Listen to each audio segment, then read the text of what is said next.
بسم اللہ الرحمن الرحیم۔ السلام علیکم ورحمۃ اللہ وبرکاتہ۔ تمام طلباء کرام اور تمام ہمارے سننے والوں کو ہماری قرآن پاک کی تفسیر کی کلاس میں خوش آمدید۔ آج ہم سورۃ آل عمران آیت نمبر 35 کا تلاوت کریں گے، اس کا ترجمہ پڑھیں گے اور اس کی تفسیر آپ کے سامنے بیان کریں گے۔ امید ہے دوست آخر تک ہماری گفتگو کو سنیں گے اور اپنے دوست احباب سے بھی شیئر کریں گے۔ اب سب سے پہلے ہم قرآن پاک کی آیت کی تلاوت کرتے ہیں۔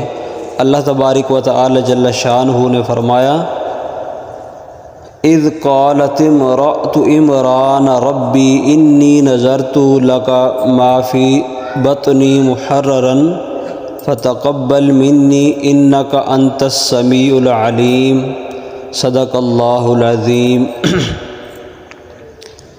اذ جب قالت امرأۃ کہا بیوی عمران کی، ربی اے میرے رب، انی نذرت کہ میں نظر مانتی ہوں، منت مانتی ہوں، لکا تیرے لیے، ما فی بطنی جو میرے پیٹ کے اندر ہے، شکم کے اندر ہے، محررن اسے آزاد کروں گی، فتقبل منی پس تو قبول کر مجھ سے، انک انت السمیع العلیم بے شک تو سننے والا اور جاننے والا ہے۔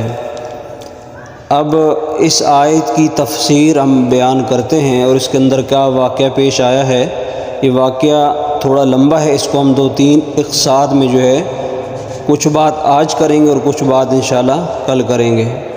لیکن سب سے پہلے یہ یاد رکھیں، اس آیت میں سب سے پہلے ذکر ہوا ہے اذ قالت امرأۃ عمران، کہ کہا عمران کی بیوی نے عمران سے، کیا کہا؟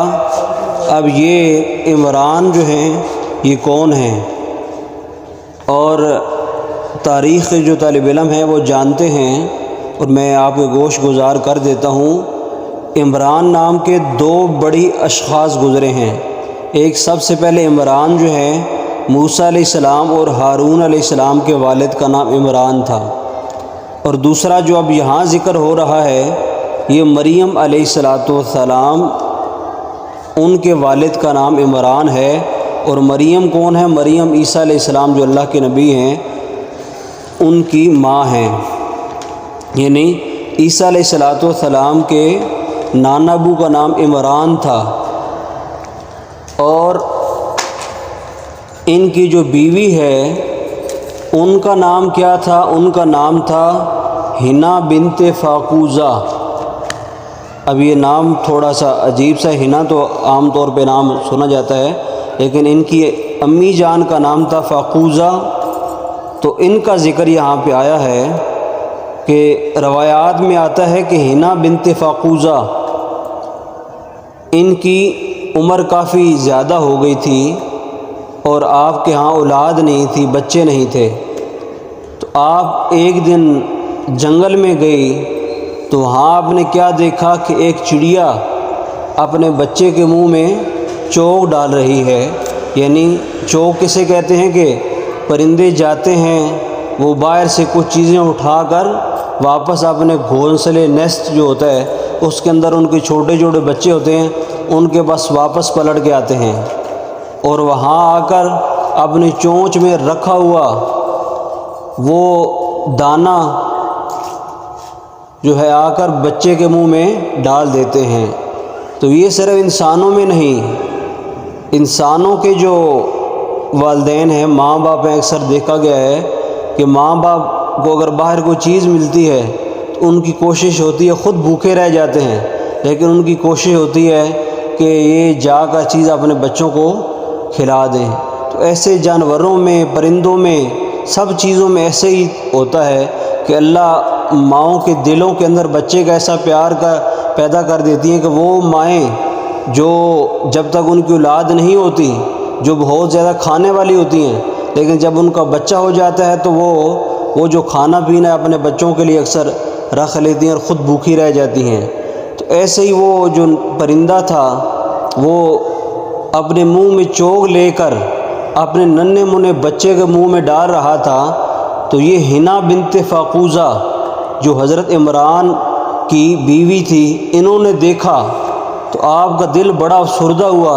کہا یا اللہ، میں تو ایک نیک آدمی کی بیوی ہوں اور یہ ایک پرندہ ہے، اس کو تو نے اولاد دی ہے اور مجھے اولاد سے محروم رکھا ہے۔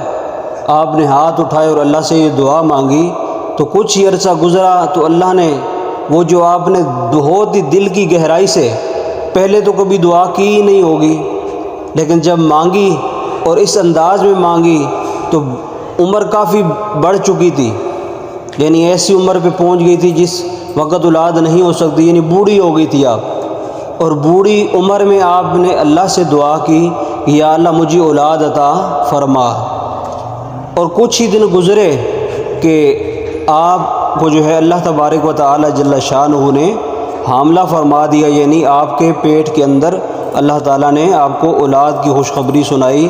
تو جب آپ کے پیٹ میں اولاد آئی تو آپ نے اب اللہ سے ایک وعدہ کیا، اور وہ وعدہ کیا تھا؟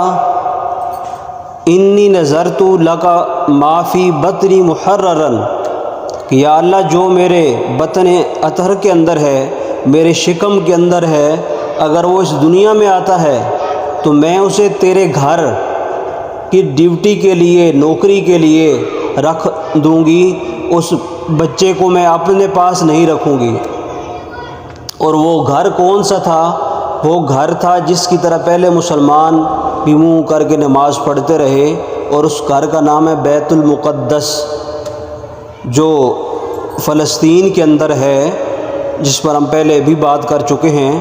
تو وہ گھر تھا کہ یا اللہ اس بچے کو یا جو بھی میرے پیٹ کے اندر ہے میں اس کو اپنے پاس نہیں رکھوں گی، بلکہ جب تو یہ مجھے دے گا، عطا کرے گا، تو پھر میں اسے تیرے گھر یعنی بیت المقدس، جہاں سارے لوگ اس وقت منہ کر کے نماز پڑھتے تھے، وہاں پیش کر دوں گی۔ وہ ادھر ہی خدمت کرے گا، ادھر ہی رہے گا، جیسے مسجد کی بھی کوئی خدمت کرنے والا خادم ہو جو رہتا بھی ادھر ہو، اپنی ساری زندگی جو ہے ادھر وہ گزار دیں۔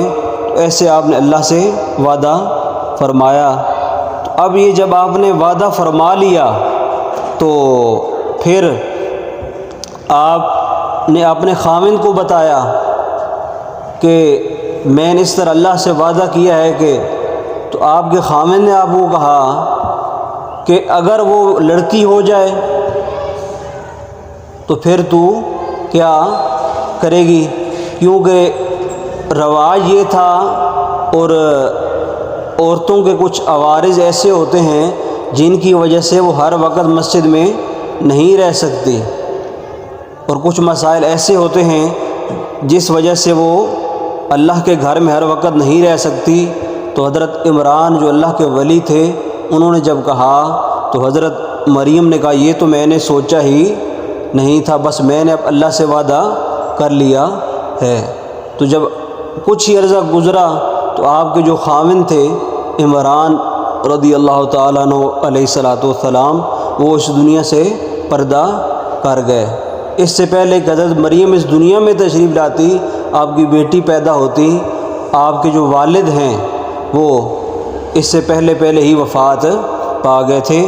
اب انشاءاللہ کل ہم آپ کی گوش گزار کریں گے اور اگلی آیت کی تلاوت کریں گے کہ پھر جب اب پیدا ہو گئی اور پھر کس طرح آپ کی امی نے آپ کو بیت المقدس کے حوالے کی اور اپنی جو ہے وہ منت پوری کی۔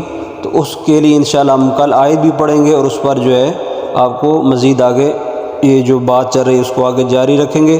انشاءاللہ ایک نئے سبق کے ساتھ آپ کے پاس جلد حاضر ہوں گے۔ تب تک کے لیے تمام سننے والوں کو اللہ حافظ۔